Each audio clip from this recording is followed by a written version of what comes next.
نہ گواہی دینے سے بھاگتے ہیں نہ اسے چھپاتے ہیں، جو چھپا لے تو وہ دل کا گنہگار ہے۔ پھر آگے فرمایا کہ وہ اپنی نماز کی پوری چوکسی کرتے ہیں، یعنی وقت پر ارکان اور واجبات اور مستحبات کو پوری طرح بجا لا کر نماز پڑھتے ہیں۔ یہاں یہ بات خاص توجہ کے لائق ہے کہ ان جنتیوں کے اوصاف بیان کرتے ہوئے شروع وصف بھی نماز کی ادائیگی کا بیان کیا اور ختم بھی اسی پر کیا۔ بس معلوم ہوا کہ نماز امر دین میں عظیم الشان کام ہے اور سب سے زیادہ شرف اور فضیلت والی چیز یہی ہے۔ اس کا ادا کرنا سخت ضروری اور اس کا بندوبست نہایت ہی تاکید والا ہے۔ سورہ قد افلح المؤمنون میں ٹھیک اسی طرح بیان ہوا ہے، اور وہاں اوصاف کے بعد بیان فرمایا ہے کہ یہی لوگ ہمیشہ ہمیشہ کے لیے وارث فردوس ہیں، یعنی جنت فردوس میں داخل ہوں گے، اور یہاں فرمایا کہ یہی لوگ جنتی ہیں اور وہاں قسم قسم کی لذتوں اور خوشبوؤں سے عزت و اقبال کے ساتھ مسرور و محفوظ ہوں گے۔ فما للذين كفروا قبلك مهطعين عن اليمين وعن الشمال عزين أيطمع كل امرئ منهم أن يدخل جنة نعيم كلا إنا خلقناهم مما يعلمون فلا أقسم برب المشارق والمغارب إنا لقادرون على أن نبدل خيرا منهم وما نحن بمسبوقين فذرهم يخوضوا ويلعبوا حتى يلاقوا يومهم الذي يوعدون يوم يخرجون من الأجداث سراعا كأنهم إلى نصب يوفضون خاشعة أبصارهم ترهقهم ذلة ذلك اليوم الذي كانوا يوعدون۔ بس اے نبی، کافر تمہاری طرف کیوں دوڑتے آتے ہیں، دائیں اور بائیں سے گروہ کے گروہ؟ کیا ان میں سے ہر ایک کی توقع یہ ہے کہ وہ نعمتوں والی جنت میں داخل کیا جائے گا؟ ایسا ہرگز نہ ہوگا۔ ہم نے انہیں اس چیز سے پیدا کیا ہے جسے وہ جانتے ہیں، بس مجھے قسم ہے مشرقوں اور مغربوں کے رب کی کہ ہم یقیناً قادر ہیں کہ ان کے عوض ان سے اچھے لوگ لے آئیں۔ ہم عاجز نہیں ہیں، بس تم انہیں جھگڑتا کھیلتا چھوڑ دو یہاں تک کہ یہ اپنے اس دن سے جا ملیں جس کا ان سے وعدہ کیا جاتا ہے، جس دن یہ قبروں سے دوڑتے ہوئے نکلیں گے گویا کہ وہ کسی تھان کی طرف تیز تیز جا رہے ہیں۔ ان کی آنکھیں جھکی ہوئی ہوں گی، ان پر ذلت چھا رہی ہوگی۔ یہ ہے وہ دن جس کا ان سے وعدہ کیا جاتا تھا۔ سامعین، آیتوں کی تفسیر سماعت کیجیے۔ اللہ عز و جل ان کافروں پر انکار کر رہے ہیں جو رسول اللہ صلی اللہ علیہ وسلم کے مبارک زمانے میں تھے۔ خود آپ کو وہ دیکھ رہے تھے اور آپ جو ہدایت لے کر آئے وہ ان کے سامنے تھی، اور آپ کے کھلے معجزے بھی اپنی آنکھوں سے دیکھ رہے تھے۔ پھر باوجود ان تمام باتوں کے وہ بھاگ جاتے تھے اور ٹولیاں ٹولیاں ہو کر دائیں بائیں کترا جاتے تھے، جیسے اور جگہ اللہ نے فرمایا فَمَا لَهُمْ عَنِ التَّذْكِرَةِ مُعْرِضِينَ، یہ نصیحت سے منہ پھیر کر ان گدھوں کی طرح جو شیر سے بھاگ رہے ہوں کیوں بھاگ رہے ہیں۔ یہاں بھی اسی طرح فرما رہے ہیں کہ ان کفار کو کیا ہو گیا ہے کہ یہ نفرت کر کے کیوں آپ کے پاس سے نبی بھاگے جا رہے ہیں، کیوں دائیں بائیں سرکتے جاتے ہیں، اور کیا وجہ ہے کہ متفرق طور پر اختلاف کے ساتھ ادھر ادھر ہو رہے ہیں۔ امام احمد بن حنبل رحمۃ اللہ علیہ نے خواہش نفس پر عمل کرنے والوں کے حق میں یہی فرمایا ہے کہ وہ کتاب اللہ کے مخالف ہوتے ہیں اور آپس میں بھی مختلف ہوتے ہیں۔ ہاں، کتاب اللہ کی مخالفت میں سب متفق ہوتے ہیں۔ ابن عباس رضی اللہ عنہما سے بروایت عوفی مروی ہے کہ وہ ٹولیاں ہو کر بے پرواہی کے ساتھ آپ کے دائیں بائیں ہو کر آپ کو مذاق سے گھورتے ہیں۔ حسن بصری رحمۃ اللہ علیہ فرماتے ہیں کہ یعنی دائیں بائیں الگ ہو جاتے ہیں اور پوچھتے ہیں کہ اس شخص یعنی محمد صلی اللہ علیہ وسلم نے کیا کہا۔ قتادہ رحمۃ اللہ علیہ فرماتے ہیں کہ دائیں بائیں ٹولیاں ٹولیاں ہو کر رسول اللہ کے ارد گرد پھرتے رہتے ہیں، نہ کتاب اللہ کی چاہت ہے نہ رسول اللہ کی رغبت ہے۔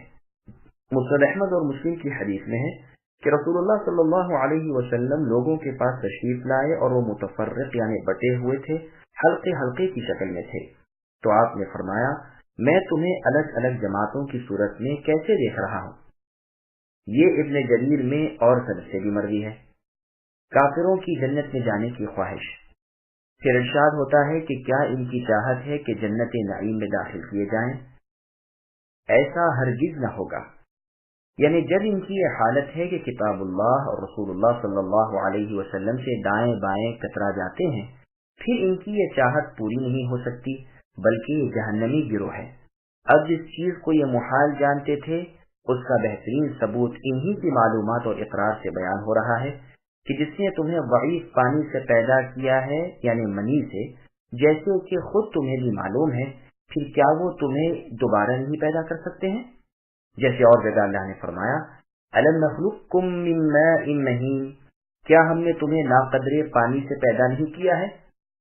نیز فرمایا فَلْيَنظُرِ الْإِنسَانُ مِمَّا خُلِقَ مِن مَّاءٍ دَافِقٍ، انسان کو دیکھنا چاہیے کہ وہ کس چیز سے پیدا کیا گیا ہے، اچھلنے والے پانی سے یعنی منی سے پیدا کیا گیا ہے جو پیٹھ اور چھاتی کے درمیان سے نکلتا ہے۔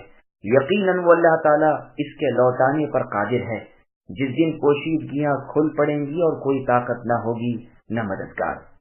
بس یہاں بھی فرماتے ہیں کہ مجھے قسم ہے اس کی جس نے زمین و آسمان کو پیدا کیا اور مشرق و مغرب متعین کی اور ستاروں کے چھپنے اور ظاہر ہونے کی جگہ مقرر کر دی۔ مطلب یہ ہے کہ اے کافرو، جیسا تمہارا گمان ہے ویسا معاملہ نہیں کہ نہ حساب کتاب ہوگا نہ حشر نشر ہوگا، بلکہ یہ سب یقیناً ہونے والی چیزیں ہیں۔ اسی لیے قسم سے پہلے ان کے باطل خیال کی تکذیب کی اور اسے اس طرح ثابت کیا کہ اپنی قدرت کاملہ کے مختلف نمونے ان کے سامنے پیش کیے، مثلا آسمان و زمین کی ابتدائی پیدائش اور ان میں حیوانات، جمادات اور مختلف قسم کی مخلوق کی موجودگی۔ جیسے اور جگہ اللہ نے فرمایا لَخَلْقُ السَّمَاوَاتِ وَالْأَرْضِ أَكْبَرُ مِنْ خَلْقِ النَّاسِ وَلَكِنَّ أَكْثَرَ النَّاسِ لَا يَعْلَمُونَ، یعنی آسمان و زمین کا پیدا کرنا لوگوں کے پیدا کرنے سے بہت بڑا ہے، لیکن اکثر لوگ بے علم ہیں۔ مطلب یہ ہے کہ جب بڑی بڑی چیزوں کو پیدا کرنے پر اللہ تعالیٰ قادر ہیں تو چھوٹی چھوٹی چیزوں کی پیدائش پر کیوں قادر نہ ہوں گے؟ جیسے اور جگہ اللہ نے فرمایا أَوَلَمْ يَرَوْا أَنَّ اللَّهَ الَّذِي خَلَقَ السَّمَاوَاتِ وَالْأَرْضَ وَلَمْ يَعْيَ بِخَلْقِهِنَّ بِقَادِرٍ عَلَىٰ أَن يُحْيِيَ الْمَوْتَىٰ بَلَىٰ إِنَّهُ عَلَىٰ كُلِّ شَيْءٍ قَدِيرٌ، یعنی کیا یہ نہیں دیکھتے کہ جس نے آسمانوں اور زمینوں کو پیدا کیا اور ان کی پیدائش میں نہ تھکے، کیا وہ اللہ مردوں کو زندہ کرنے پر قادر نہیں ہے؟ بے شک وہ قادر ہیں، اور ایک اسی پر کیا ہر چیز پر اللہ کو کامل قدرت حاصل ہے۔ ایک اور جگہ فرمایا أَوَلَيْسَ الَّذِي إِلَى آخِرِ الْآيَةِ، یعنی کیا زمین و آسمان کو پیدا کرنے والے اللہ ان کے مثل پیدا کرنے پر قادر نہیں؟ ہاں ہیں، اور وہی اللہ پیدا کرنے والے اور جاننے والے ہیں۔ وہ جس چیز کا ارادہ کرے کہہ دیتے ہیں کہ ہو جا، وہ اسی وقت ہو جاتی ہے۔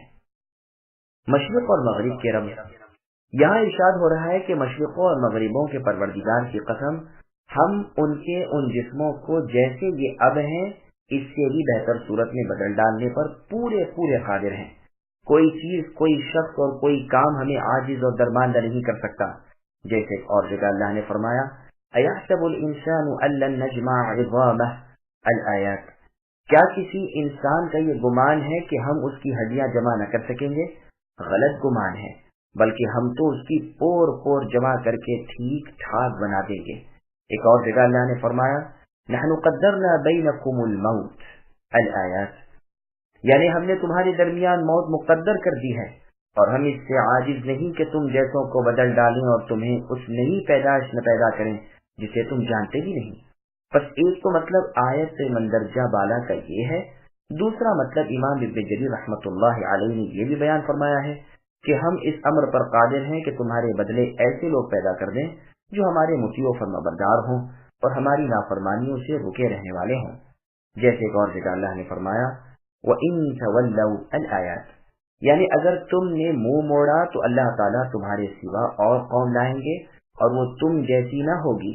لیکن پہلا مطلب دوسری آیتوں کی صاف دلالت کی وجہ سے زیادہ ظاہر ہے، واللہ سبحانہ وتعالی اعلم۔ جھٹلانے والوں کی روز قیامت پیشی۔ پھر آگے اللہ فرماتے ہیں اے نبی، انہیں ان کے جھٹلانے اور کفر کرنے اور سرکشی میں بڑھنے ہی میں چھوڑ دو، جس کا وبال ان پر اس دن آئے گا جس کا ان سے وعدہ ہو چکا ہے، جس دن اللہ تعالیٰ انہیں بلائیں گے اور یہ میدان محشر کی طرف جہاں انہیں حساب کے لیے کھڑا کیا جائے گا۔ اس طرح لپکتے ہوئے جائیں گے جس طرح دنیا میں کسی بت یا علم کو یا تھان اور چلے کو چھونے اور ڈنڈوت کرنے کے لیے ایک دوسرے سے آگے بڑھتے ہوئے جاتے ہیں۔ مارے شرم و ندامت کی نگاہیں زمین میں گڑی ہوئی ہوں گی اور چہروں پر پھٹکار برس رہی ہوگی۔ یہ ہے دنیا میں اللہ تعالیٰ کی اطاعت سے سرکشی کرنے کا نتیجہ، اور یہ ہے وہ دن جس کے ہونے کو آج محال جانتے ہیں، اور ہنسی مذاق میں نبی صلی اللہ علیہ وسلم کی اور شریعت کی اور کلام اللہ کی حقارت کرتے ہوئے کہتے ہیں کہ قیامت کیوں قائم نہیں ہوتی، ہم پر عذاب کیوں نہیں آتا۔ اللہ تعالیٰ اس قسم کے عناد و کفر، ضد اور ہردرمی سے ہمیں اپنی پناہ میں رکھے، اور اس دن کی ہولناکی اور رسوائیوں سے ہمیں محفوظ و مأمون فرمائے۔ سامعین، الحمدللہ سورۃ المعارج کی تفسیر مکمل ہوئی۔